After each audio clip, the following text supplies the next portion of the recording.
Olá, sejam bem-vindos à terceira videoaula do conteúdo de compressibilidade dos solos.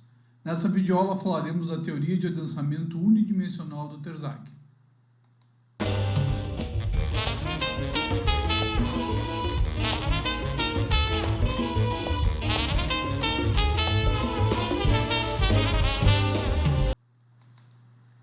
A teoria de adensamento de Terzaghi, ela foi feita para justamente representar o que nós vimos conversando na aula anterior, que é a variação da poropressão dentro de um solo argiloso quando ele é carregado ao longo do tempo.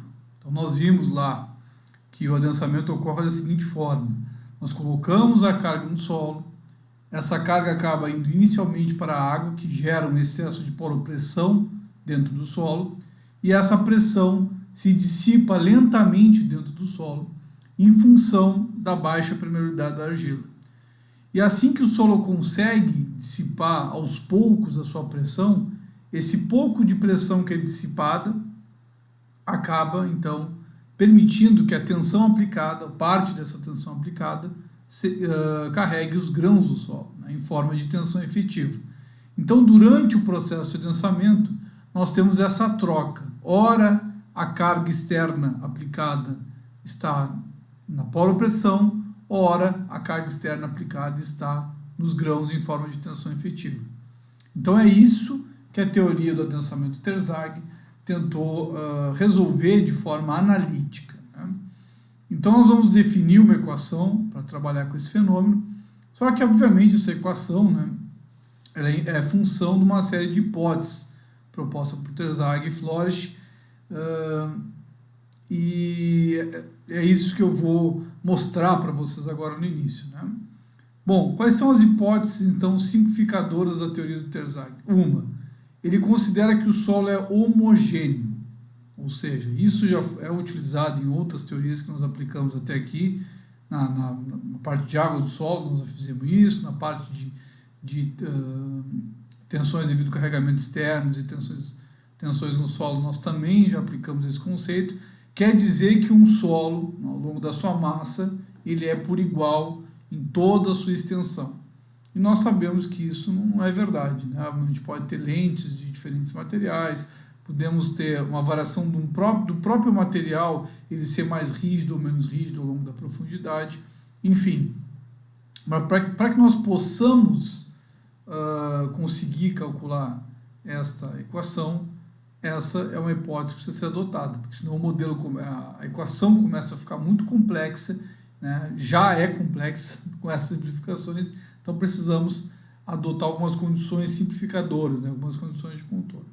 Uma outra condição, a segunda letra B, é que o solo é saturado, ou seja, o adensamento, como proposto por Terzaghi, ele só é válido para solos que tenham todos os seus vazios preenchidos por água, tá? Ou seja, do início ao fim do adensamento, esse solo está saturado. Todos os vazios estão cheios de água, certo? Aí você pode pensar assim, mas o adensamento não ocorre justamente porque a carga está na água e essa água vai sair do vazio do solo, permitindo que o grão, né, também está empurrando esse vazio, pressionando a água para que ela saia de dentro do vazio? Sim, é exatamente isso que acontece. Mas percebam que esse solo está sempre saturado. Eu gosto muito do exemplo da garrafa d'água, né? Imagine uma garrafinha d'água, como essa daqui, né, cheia de água. Quando eu aperto a garrafa, ela não se mexe, o plástico não se mexe. Por quê? Porque toda a carga está na água. Quando eu abro a tampa, a água vai sair, né, deixando a água vazia aqui dentro. A garrafa fica vazia porque a água é expelida em função das diferenças de pressão. Mas imagine então que essa água está dentro de um balde cheio de água. Quando eu apertar a garrafa e a água sair, né, dentro da garrafa ainda vai continuar cheio de água. Por quê? O que eu dissipo são as pressões. Então o vazio não fica...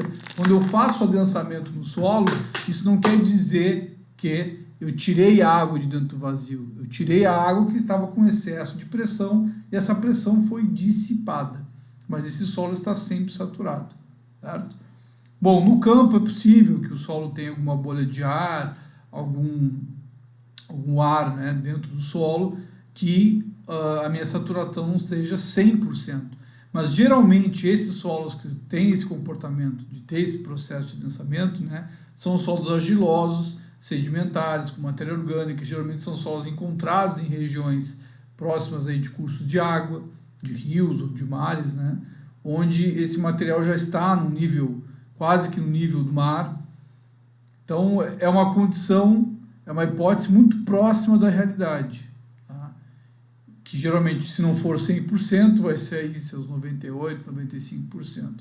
Claro que isso vai interferir um pouco no resultado final, mas isso é, dentre todas as incertezas que nós temos dentro da equação de adensamento, isso não é nada que vai afetar o resultado, tá? A teoria continua sendo válida mesmo com essas pequenas diferenças na saturação. Bom, partículas sólidas e o fluido intersticial incompressíveis em relação ao solo, ou seja, o grão não deforma, a água não deforma. Todo o processo de adensamento é função da variação do índice de vazios. Então, os grãos se reacomodando, fechando os vazios e reduzindo seu volume em função disso. Eu não deformo o grão, eu não deformo a água. Esse é um princípio básico também da equação de Terzaghi, que é muito válido, né? Posso ter uma quebra de grão, alguma coisa do tipo, mas isso também é muito pequeno perto da variação de volume em função da variação do índice de vazios. Bom, a compressão é dada por um fluxo unidimensional, lembrando, né, a própria teoria diz aqui, teoria unidimensional, porque estamos trabalhando num conceito onde eu tenho uma camada de espessura tal que o carregamento aplicado, o aterro lá é de uma extensão tão grande que a espessura da camada é pequena em relação ao comprimento desse aterro. Então isso nos colocaria numa condição que o solo não deformaria lateralmente, deformaria única e exclusivamente na vertical. Isso é adensamento tridimensional. Isso é uma compressão oedométrica. E para isso ser válido, né, todo o fluxo vai ser dado na vertical e toda a variação volumétrica vai ser função, então, dessa deformação vertical do solo. Isso é uma outra hipótese, porque no campo, provavelmente, eu vou ter alguma fuga lateral de água, né? Eu vou ter alguma camada de solo, algum meio que eu tenha algum tipo de escape nas laterais, certo? Mas, como eu disse, né, não é uma hipótese perfeita. Então, eu vou ter algumas condições que eu vou adotar. Essas deformações laterais, por vezes, podem ser consideradas pequenas em relação à vertical, então eu trato isso como uma hipótese simplificadora e tiro essa componente do problema, tá? Mas é possível em campo nós termos essa condição, temos aterros menores do que a espessura da camada, e aí o problema fica mais complexo, e aí não é com esta equação que nós vamos solucionar. Até podemos ter uma base com ela, mas aí precisaríamos de um modelo com elementos finitos, talvez, para resolver a equação. Bom, fluxo governado pela lei de Darcy, uma hipótese válida também, já usamos lá em percolação para trabalhar com água nos solos. As propriedades de compressibilidade e permeabilidade se mantêm constantes durante o processo, e isso não ocorre, tá? Nós temos variação de compressibilidade e de permeabilidade. Por quê? Imaginem vocês, para não trabalhar com argila, né, uma areia fofa e uma areia compacta. Quando eu carregar a areia, ela vai ter uma deformação, porque ela está fofa, ela vai se deformar. Mas ao deformar, ela fecha os seus vazios e se torna mais rígida, porque ela está se compactando ao fechar os vazios. Então a rigidez dela nesse processo de deformação vai variar. Com a argila é o mesmo processo. Ela tem um índice de vazios muito grande, que ao ser carregado vai se fechando, que é o adensamento, né, fechando esses vazios e realocando os grãos, aumentando sua tensão efetiva e aumentando também a sua rigidez, né? Uma argila que nunca foi carregada e uma argila que foi carregada tem compressibilidades diferentes, porque ela fica mais rígida ao se adensar, tá? Porém, como eu disse, é uma outra hipótese simplificadora. Durante o processo de adensamento, se eu pegar valores intermediários, medianos, dependendo da faixa de tensões que eu adotar e dos parâmetros que eu vou adotar, eu consigo minimizar os efeitos dessa hipótese que eu estou adotando. Tá? E a questão da permeabilidade é o mesmo ponto, né? A permeabilidade é a facilidade com que a água passa pelos vazios. Quanto mais aberto meus vazios, mais fácil a água passa. No momento que eu fecho o meu vazio, eu dificulto mais a passagem da água, eu reduzo a minha permeabilidade. É válido o princípio das tensões efetivas, né? As próprias tensões efetivas propostas pelo Terzaghi, onde a tensão total é a soma da tensão que está nos grãos mais as poropressões. Eu vou utilizar também esse princípio de tensão efetiva. A letra I nos diz que o índice de vazios do solo varia linearmente com o acréscimo de tensão efetiva durante o processo de adensamento. Tá? Isso aqui, esse item I, essa hipótese, a gente vai conversar um pouco melhor lá quando eu mostrar os ensaios de adensamento para vocês, apresentar o índice CC, o CR, o CD, que são os coeficientes de compressibilidade do solo, que justamente representam, né, a variação do índice de vazios com variações de níveis de tensão efetiva. Esses parâmetros, CC, por exemplo, ele é dado como uma reta. Então, o CC ele é a inclinação da reta do gráfico do índice de vazios pela variação da tensão efetiva. Eu simplifico para uma reta, mas essa variação não é linear. Ela pode ser aproximada por uma reta, tá? Sem prejuízo no cálculo, mas ela é mais curvilínea, né, o resultado. Então, é mais uma hipótese simplificadora para poder calcular isso de forma analítica, que também não penaliza a conta. Tá? São consideradas deformações tão somente devido ao processo de compressão primária, né? Ou seja, todas as deformações propostas por Terzaghi são fruto da variação do índice de vazios, tá? E em função também da variação da tensão efetiva.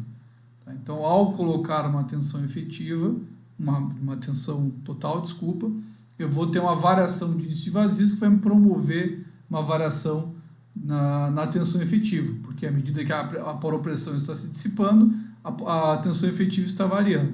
Tem um outro processo de deformação chamado de compressão secundária, que é um outro item que nós vamos ver mais à frente, que o solo se deforma mesmo eu não colocando um acréscimo de tensão de tensão externa. Ele varia com... Desculpa. O índice de vazios varia sobre tensão efetiva constante. Tá? Isso nós vamos ver também numa outra videoaula, para não ficar muito pesado esse vídeo. Mas então, só para simplificar, compressão primária se dá apenas nessa representação da variação do índice de vazios em função da variação da tensão aplicada no solo. E a última hipótese, a hipótese K, que as deformações são consideradas infinitesimais em relação à espessura da camada compressível, de forma que essa é considerada constante. Tá? Nós vamos trabalhar aí com essa questão dos infinitésimos, né, para deduzir as equações. Bom, a hipótese de homogeneidade, incompressibilidade dos fluidos, né, intersticial, estudada a partir aí de elementos infinitesimais, é válida, tá? E tem validade, né, através do princípio das tensões efetivas, da lei de Darcy, são comuns, né? A gente já utilizou isso já desde lá das equações de tensões do solo e permeabilidade, como eu falei para vocês. Então é muito comum utilizar essa mecânica de solos, tá? E nós vamos continuar utilizando aqui. A questão do fluxo unidimensional também ela se restringe, como eu falei para vocês, àquele tipo de camada, uma espessura pequena em relação à carga aplicada, e argilas saturadas, né? Porém, no campo pode não ocorrer isso, mas que é muito comum também ocorrer. Tá? E todas essas outras hipóteses aqui, né, como a constância das propriedades do solo, que variam ao longo da profundidade, variam ao longo do processo de adensamento, como também essa função da linearidade da variação do índice de vazios em função do acréscimo de tensão, são todas hipóteses que podem acontecer no campo de maneira diferente, mas que não penalizam a teoria, tá, gente? Isso aqui eu trago para vocês, essas hipóteses, porque no campo pode, ao mostrar a equação, se pode se pensar, bom, mas será que isso não acontece no campo, não vai prejudicar a equação? Não, essas hipóteses são justamente colocadas porque elas não interferem de maneira, de forma a prejudicar a qualidade da equação quando consideradas. É possível que ocorram situações onde isso vai prejudicar? Sim. Né? Tem algumas condições, alguns projetos que essas hipóteses simplificadoras podem modificar muito o valor que vai acontecer lá no projeto de vocês. Então, isso vai se partir para soluções mais complexas através de elementos finitos, elementos discretos, outras maneiras de solucionar o problema. Porém, muitas das condições, grande parte das situações, eu consigo resolver adotando essas hipóteses simplificadoras e sem prejuízo de ter um resultado errôneo. Tá? Eu vou ter um bom resultado com essa equação, mesmo com essas simplificações. Dando continuidade, então, essa equação do adensamento, né, ela usa várias outras equações e relações constitutivas, né, como, por exemplo, as equações de equilíbrio, que nós adotamos já, até na parte de água dos solos, tá? Relações constitutivas, como eu falei para vocês, em função de variação do índice de vazios em relação a outras grandezas aí do solo. A própria equação de fluxo de água nos solos que nós deduzimos lá na parte de permeabilidade, ela é utilizada aqui também, certo? Vocês lembram lá em água nos solos que a gente falou que eu podia, dentro da equação do fluxo, ter uma variação de índice de vazios, ter uma variação de permeabilidade, ter uma variação de saturação, tá? Tudo isso podia variar lá na equação geral de água nos solos, né? E lá também nós fizemos algumas simplificações para poder simular o comportamento de fluxo em barragens e cortinas. E essa mesma equação vai ser trazida agora para explicar o adensamento, junto também com as suas hipóteses simplificadoras para podermos deduzir a equação. E o princípio da tensão efetiva, das tensões efetivas, né, que também é muito utilizado na mecânica dos solos, né, é ele esse princípio do Terzaghi nos permitiu entender muito de comportamento do solo, que antes não se entendia, e aqui nós vamos trazer ele também na equação do adensamento. A dedução, então, da equação do adensamento de Terzaghi, ela analisa a condição de uma camada pouco espessa em relação ao aterro, né, uma sobrecarga colocada. Então, nós temos aqui, podemos observar no desenho, né, uma sobrecarga aplicada em função de um carregamento qualquer, pode ser uma estrada, algum aterro de depósito, algum minério, alguma coisa do tipo, enfim. Tá? Uma carga uniformemente distribuída no topo, uma camada drenante, que pode ser o próprio aterro, pode ser uma camada de um solo arenoso, tá?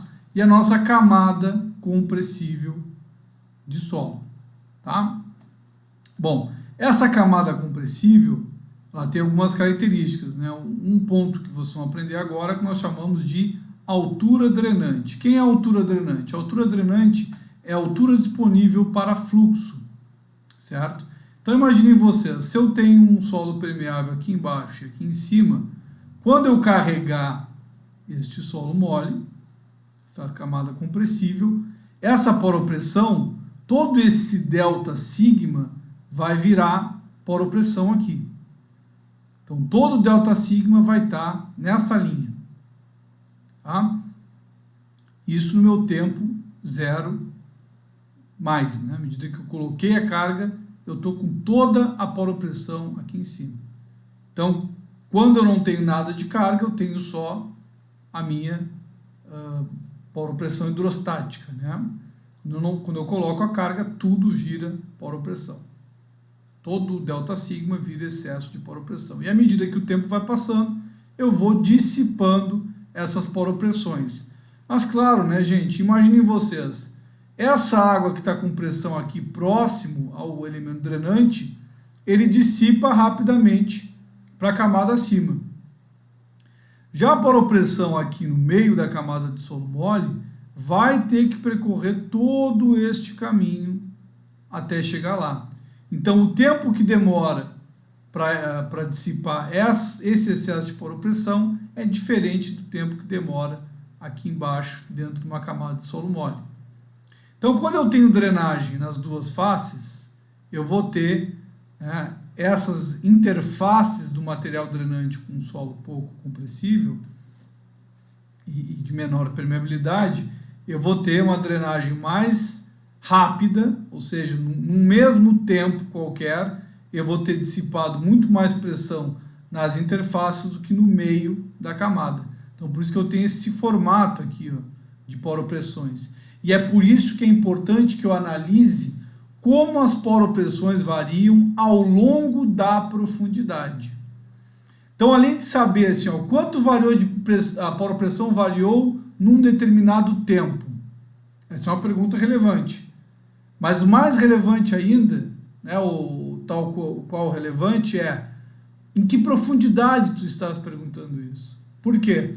Porque se num determinado tempo eu analisar no meio da camada, eu vou ter uma variação de poropressão. Aqui num quarto da camada, digamos assim, né, eu vou ter outra variação de poropressão. Então, além de quanto variou de poropressão no tempo, em que posição está se analisando é muito importante também. Tá? E isso vai ser colocado na equação do adensamento. Bom, então a gente fica aqui com o conceito de altura drenante, ó, que é o quê? Se eu tenho dois materiais permeáveis em cima e embaixo, a minha altura drenante é a metade da camada. Por quê? Obviamente que a água que tiver aqui um pouquinho acima da metade vai fugir aqui para cima, ela não vai lá para baixo. Né? E a água que está aqui mais para baixo, ela vai drenar para a camada inferior. Agora, se eu tivesse uma camada de rocha aqui embaixo, o que ia acontecer? Eu não teria como dissipar essas pressões para a rocha, que é muito menos permeável do que a argila.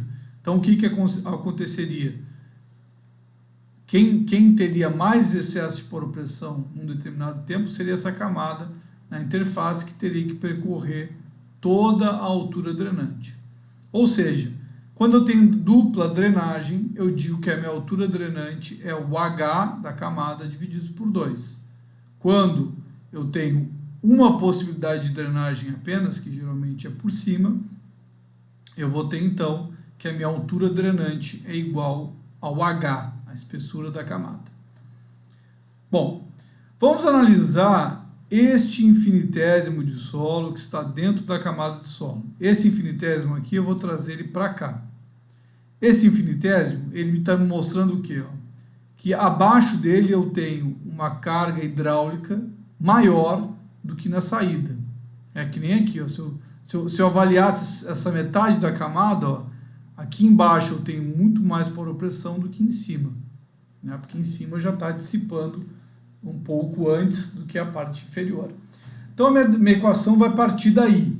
O que eu vou dizer? Eu vou dizer que a velocidade do fluxo que entra nesse infinitésimo de solo, tá, vai sofrer uma variação ao passar por dentro desse infinitésimo. Então, a velocidade Vz que entra vai ser Vz, e a velocidade Vz que sai vai ser Vz mais uma variação do Vz em função do Z. Tá? Isso na direção Z. Então, vou derivar em relação à direção Z. E estou tendo aqui uma diferença de carga hidráulica porque eu perdi ao passar. Dissipei uma pressão aqui ao longo disso. Por isso que tem fluxo, né? Porque eu tenho um ΔH sendo proposto aqui nesse infinitésimo. Bom, pelo meu balanço de vazão, eu posso dizer então que a vazão que sai menos a vazão que entra é igual a 1 ΔH. Tá? A vazão que entra, nós sabemos que a equação lá por Darcy é V vezes A, né? Velocidade vezes a área. E a vazão que há, então, vai ser essa velocidade que saiu, que é Vz vezes a derivada de Vz sobre Z, em função de dz, vezes a área. Tá? Então, a minha variação, se eu juntar essas duas equações e diminuir uma da outra, nada mais é do que a d-RON de Vz, d-RON de Z, vezes dz, vezes A. Ok?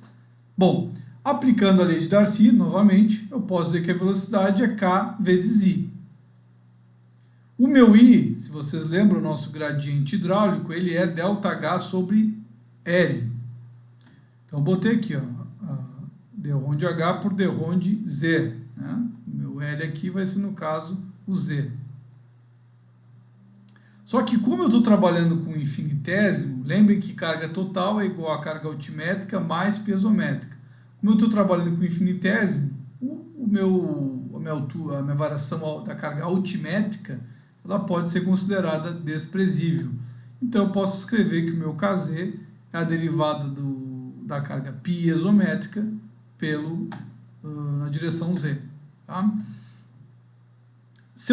E eu lembro lá também, né, que a minha carga piezométrica é poropressão pelo gama da água. Então, eu vou trocar aqui minha carga piezométrica por poropressão pelo gama da água. Vou ficar, então, que Vz é meu Kz sobre Z, gama da água, dρ de U, dρ de Z. Certo? Bom, mas eu estou procurando aqui uma maneira de igualar essa variação de vazão. E aqui eu tenho derivada da velocidade e aqui eu tenho velocidade. Para fazer essa artimanha matemática, eu vou derivar essa velocidade aqui para poder igualar os termos. Tá? Então, derivando essa equação que eu tenho aqui, o que eu fico? Eu vou ficar que a variação de Vz em função de Z é menos Kz gama da água, porque esses valores são constantes. Tá? Eu considerei que a permeabilidade não varia durante o adensamento.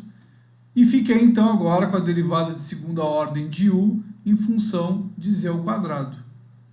Então, percebam que a minha equação já está começando a incorporar a variação da poropressão ao longo da profundidade. Estou começando a ter uma cara de adensamento. Bom, seguindo. Substituindo, então, lá em U, né, essa equação que eu obtive aqui agora, lá na equação, eu vou ter, então, que a variação da vazão é Kz vezes a área por gama da água, derivada de segunda ordem de U vezes Z ao quadrado vezes dz.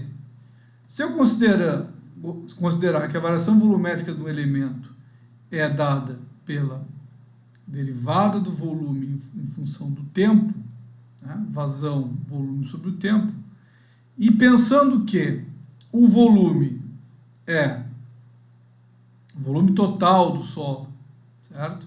Ele é dado pelo volume de sólido mais o volume de vazios, e aí podemos lembrar lá dos índices físicos que volume de vazio nada mais é do que, deixa eu retornar aqui, desculpa, volume de vazios, ou melhor dizendo, o índice de vazios é igual ao volume de vazios sobre o volume de sólidos. Então eu posso dizer que o meu volume de vazios é o volume de sólidos vezes o índice de vazios.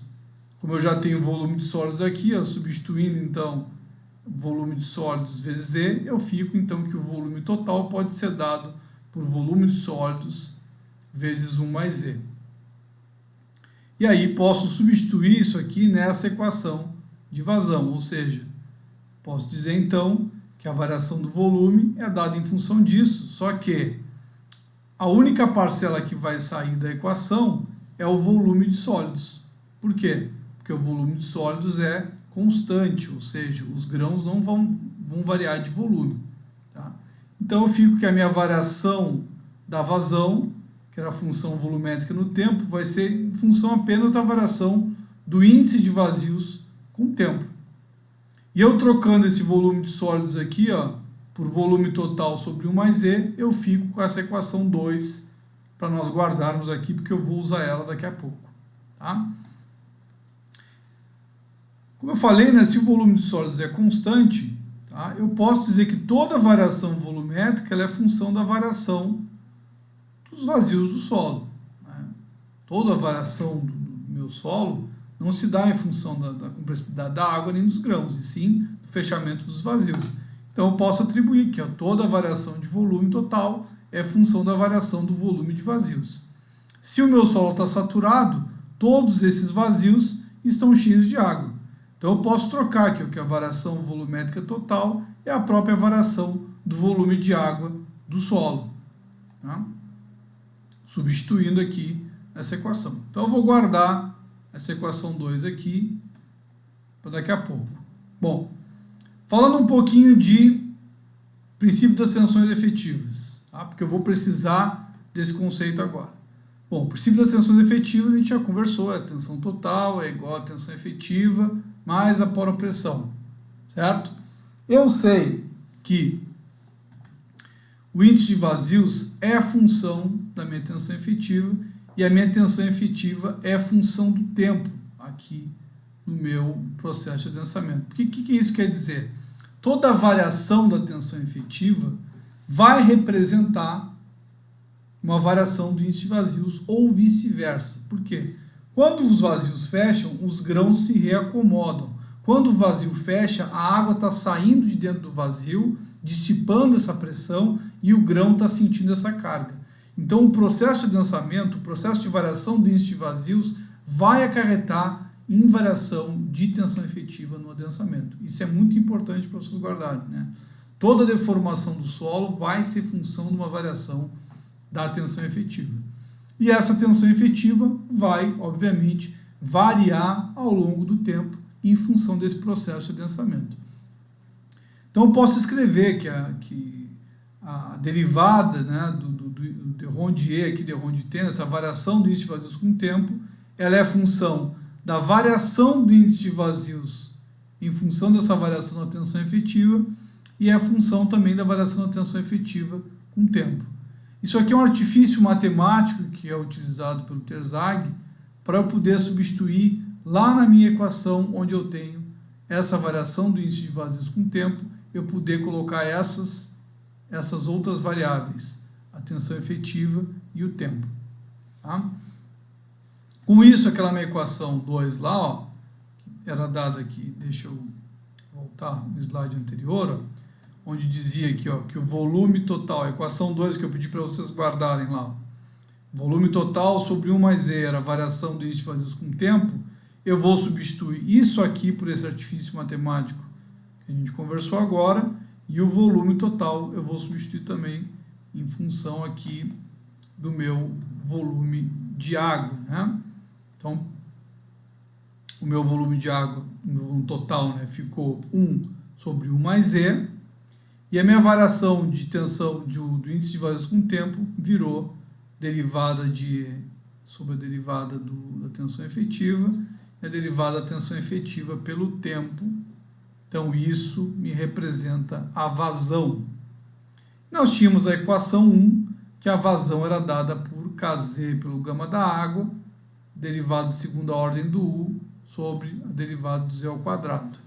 Então, igualamos a equação 1, que versava sobre a variação da vazão, e a equação 2, também sobre a variação da vazão, sobre óticas diferentes, né? Igualamos as duas. Bom, percebam que a equação está ficando complexa, né? Dentro desse rearranjo aqui dessa equação, dessa igualdade das equações, surge um parâmetro novo, que nós chamamos de coeficiente de compressibilidade, o AV. Tá? O AV ele é dado pela variação do índice de vazios, pela variação da tensão efetiva. Bom, o AV, gente, ele é um coeficiente bastante importante do solo, porque ele representa a deformabilidade do material.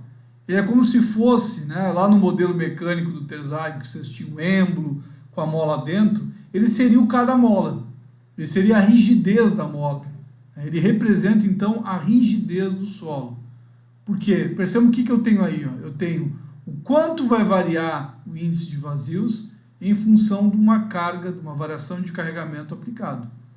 Se o solo for muito deformável, uma pequena carga vai variar mais. Né? Se ele for muito rígido, uma pequena carga vai variar menos.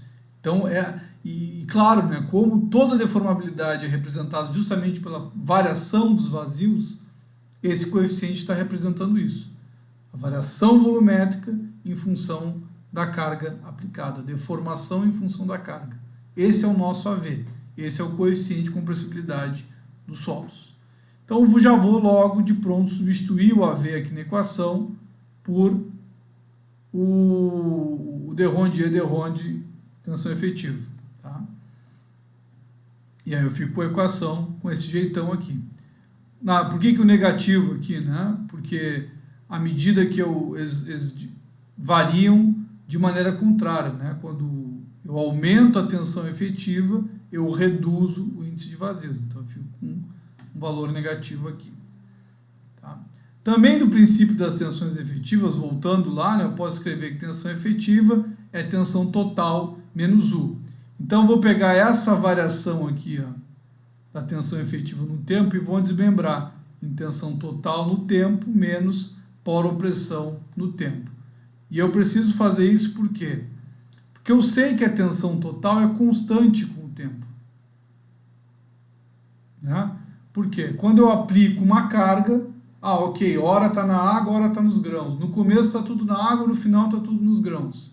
Bom, mas nesse meio tempo, sempre que eu somar a tensão efetiva por opressão, a carga total é a mesma. Tá? Então, a total é igual do começo ao fim do processo de adensamento. Se é uma constante a carga total, derivando ela vai ficar igual a zero. Então, eu posso dizer que a variação da tensão efetiva com o tempo é igual à variação da poropressão com o tempo. E aí, voltando lá, substituindo na equação, eu troco ali essa equação por essa e fico com AV sobre 1 mais E é igual a d ρ de U, d ρ de T, e o KZ, aquela toda outra parcela que nós não mexemos, né? Bom, daí surge um outro parâmetro importante, que ele tem uma cara bem parecida com o AV, que é o MV, só que agora o MV é a coeficiente de variação volumétrica, que é esse fator da compressibilidade, né, uma razão entre o coeficiente de compressibilidade e 1 mais E, tá? Colocando o índice de vazios aqui na divisão. Eu vou explicar depois a definição do AV e do MV nos próximos slides, mas aqui ele está só participando de uma forma de agrupar matematicamente os parâmetros. Tá? Então, troquei aqui AV sobre 1 mais E por MV e joguei lá para o outro lado, para simplificar. Tá? Deixando isolado apenas a variação da poropressão com o tempo, igualando então a Kz sobre gama da água MV e a derivada de segunda ordem de U em função de Z ao quadrado. E aí surge um outro parâmetro importante, que é o CV. O CV é o Kz sobre gama da água MV, é este cara aqui. E o CV é um parâmetro de extrema importância no adensamento. Ele é o parâmetro que vai dizer para vocês o quanto tempo vai demorar para esse solo dissipar as poropressões, para esse solo deformar. Tá? Quanto tempo vai ocorrer o recalque que vocês estão calculando. Então o CV é um parâmetro de dupla função, ele tem duas nuances ali, né? Uma é o Kz, que é a permeabilidade do solo. Então, obviamente, quanto mais permeável o solo, mais rápido é o adensamento. Certo? E o MV, que é um coeficiente de compressibilidade, o AV está aqui dentro. Ou seja, ele vai ser mais ou menos deformável em função da rigidez dele, em função da variação do índice de vazios com a variação da tensão efetiva, que é o nosso AV. Tá? Então, ele representa não só o quão fácil é a água percolar por ele, mas também o quão deformável é esse material. Então, ele trabalha com essas duas hipóteses importantes do adensamento num único parâmetro. Por isso que talvez seja o parâmetro mais importante da teoria do adensamento, o nosso CV. É ele que vai permitir vocês estimarem quanto tempo vai demorar para recalcar. Ele vem, um solo, né? Ele vem lá do ensaio de adensamento, vocês vão aprender agora nas próximas videoaulas como determinar esse coeficiente do ensaio de adensamento.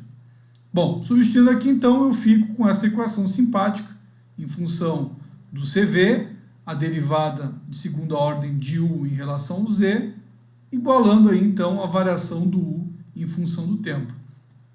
Então percebam que as propriedades do solo estão no CV, a variação da poropressão ao longo da profundidade está aqui, e a variação ao longo da poropressão no tempo estão aqui.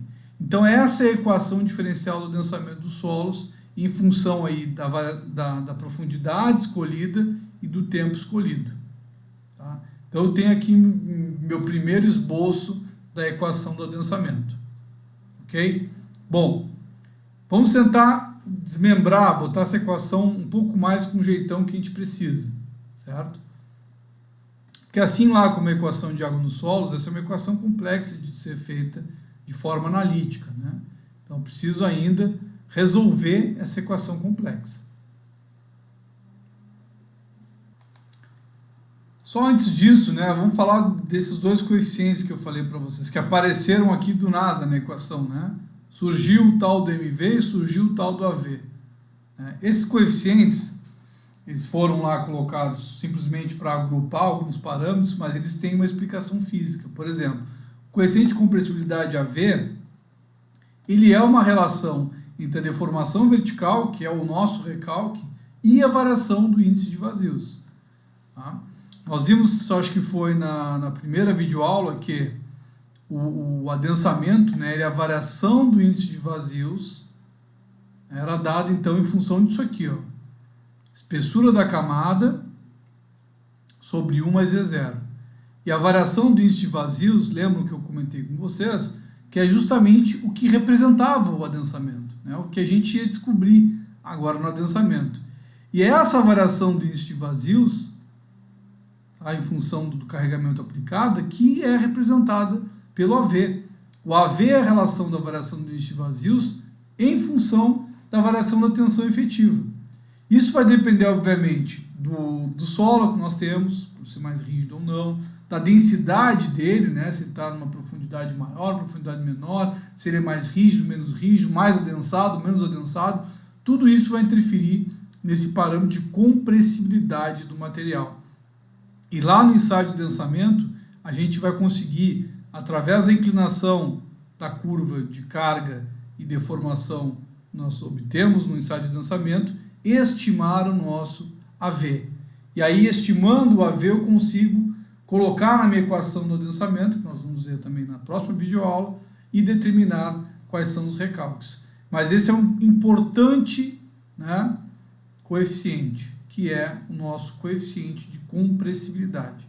Conhecendo a compressibilidade do material, eu consigo dizer quanto vai variar o meu índice de vazios em função de uma carga aplicada no meu solo.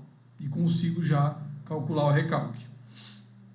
Bom, do AV também surgiu uma outro parâmetro, né, que é o nosso coeficiente de variação volumétrica. Este é a relação entre a variação, tá, da deformação volumétrica específica e a variação das tensões efetivas. Tá? E ele é chamado, então, de MV, ou coeficiente de variação volumétrica. Então, vamos lá. Ó. Seria, então, né, a derivada da deformação volumétrica em função da derivada das tensões efetivas. Bom, a minha variação volumétrica específica aqui nada mais é do que a variação volumétrica em função do volume total. Como estamos trabalhando a compressão oedométrica, todas as deformações só podem ocorrer na vertical. Bom, então eu vou dizer que a minha variação volumétrica pode ser representada pela variação da espessura da camada em função do volume total, que pode ser representado pela altura inicial. A minha variação da altura é a variação do índice de vazios, né? Então a gente volta para a equação anterior, né? Que é a variação de vazios sobre 1 mais E, que é a minha espessura inicial. A minha variação volumétrica específica vai ser dada por essa equação. O MV, então, vai ser dado pela derivada do E sobre 1 mais E pela derivada da tensão efetiva. Derivada da índice de vazios pela tensão efetiva é o nosso AV. Então, aquele agrupamento matemático que a gente fez lá na equação do adensamento está aqui novamente sendo explicado pelo que representa o parâmetro. Ok? Outro parâmetro importante, muito utilizado em projetos, é o nosso módulo de deformação oedométrica. Então, seria um módulo, né, a variação da tensão aplicada em função da deformação específica. Então, na verdade, se observarmos bem, ó, eu tenho, na verdade, 1 sobre MV.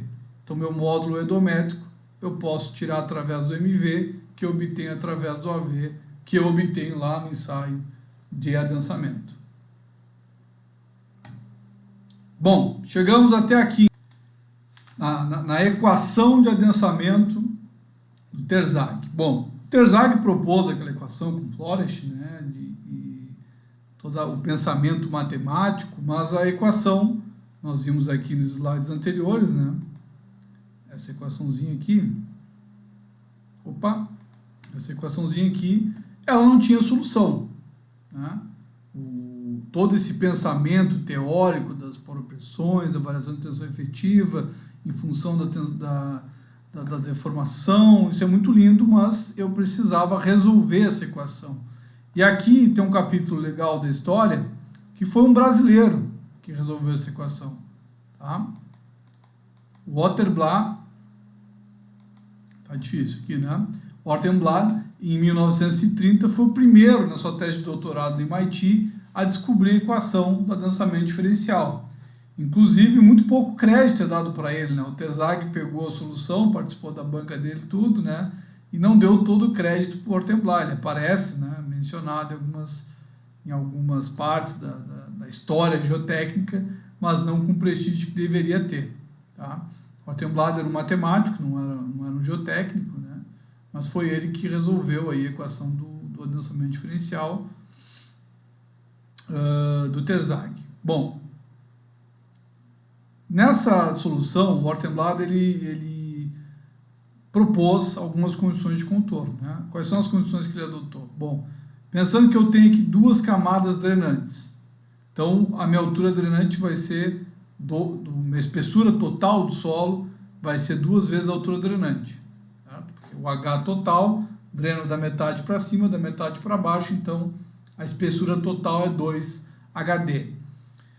Lá no topo do solo, no momento zero, eu tenho que minha variação de poropressão, o excesso de poropressão, é zero ao longo de toda a profundidade. No T0+, quando eu aplico a carga, toda a carga foi para a água. Então, em todo Z, o meu excesso de poropressão, minha variação de poropressão, é igual à carga aplicada lá no topo do aterro. O que isso quer dizer?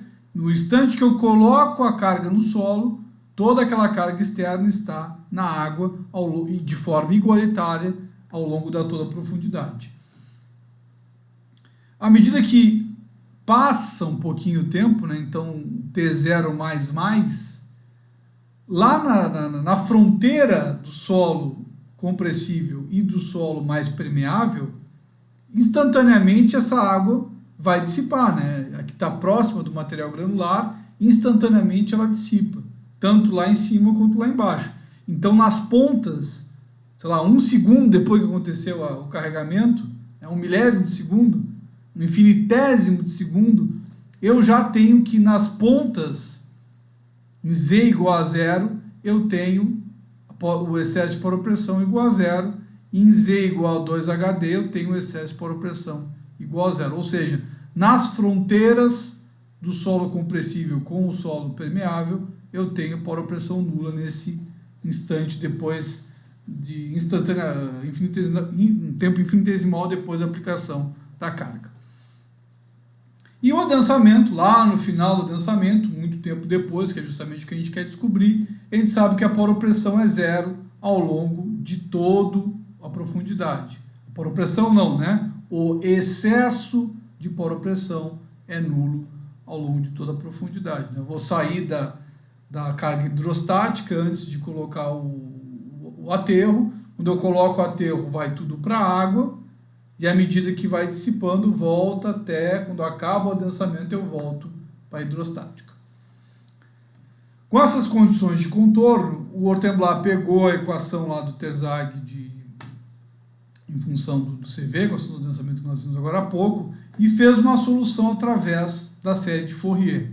Essa solução contava com um contador chamado N, tá? E esse contador dele foi aplicado aqui na solução. Então, nós temos aqui um somatório de N1 ao infinito, tá? Sobre 1 dividido pela altura drenante, e uma integral que vai de zero, profundidade zero, lá no topo da camada de solo compressível, até 2 vezes a altura drenante, que seria lá no final da camada de solo compressível.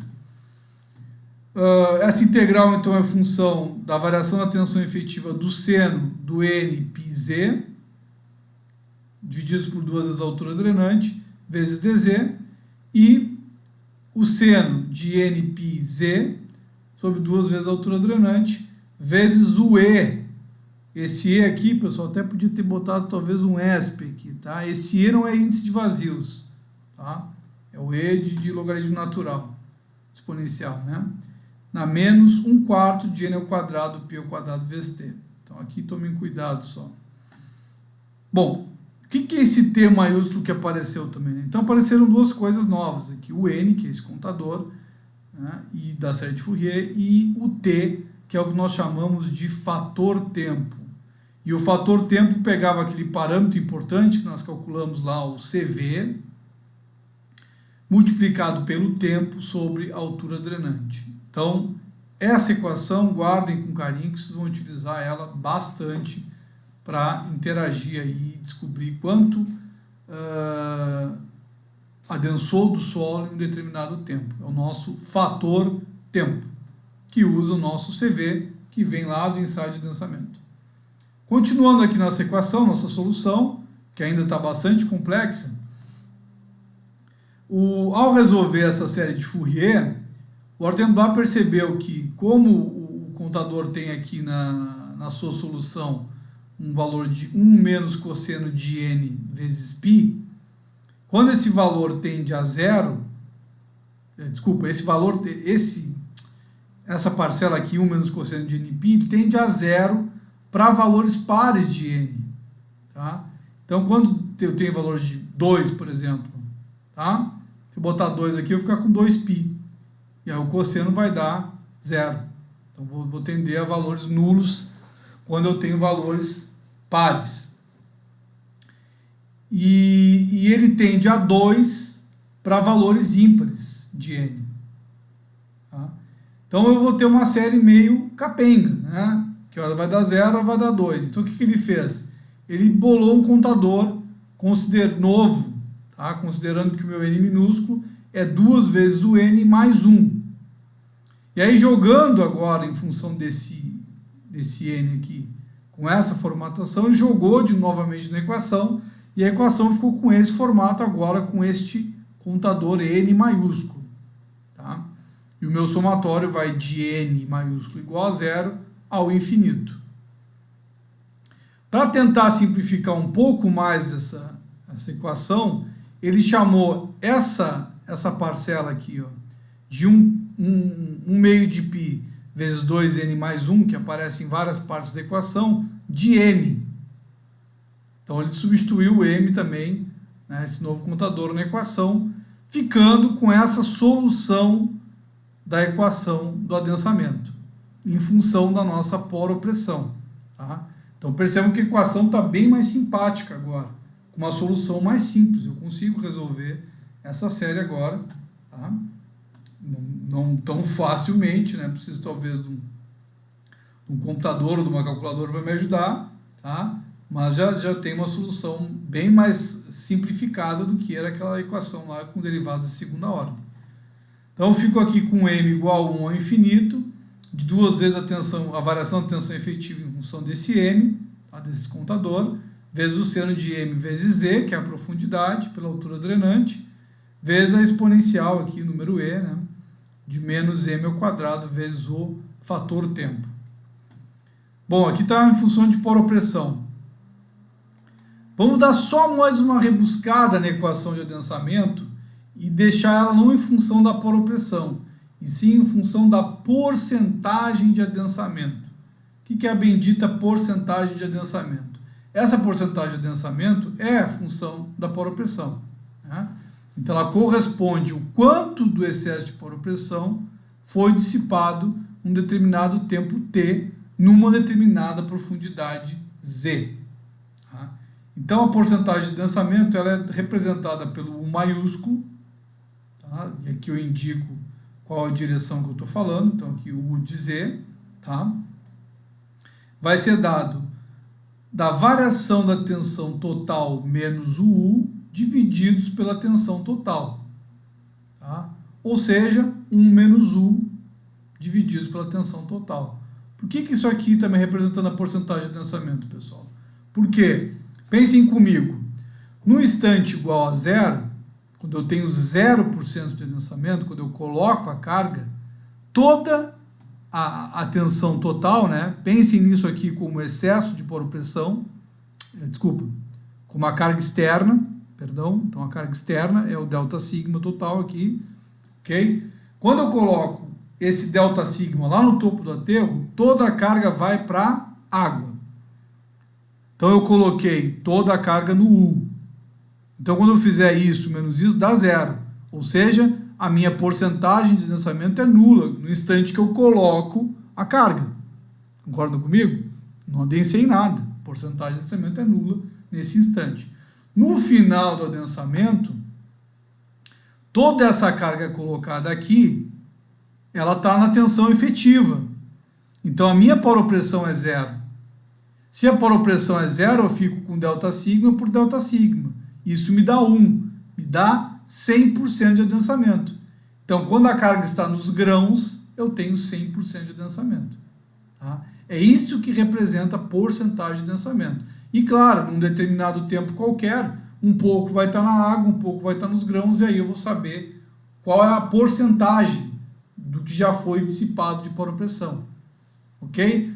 E é isso que eu quero colocar na equação do adensamento. Então eu troco aquele U, né, porque eu estou com U aqui, ó, eu posso trocar então lá na equação do adensamento, na solução proposta pelo Ortenblat, e aí eu fico com essa equação.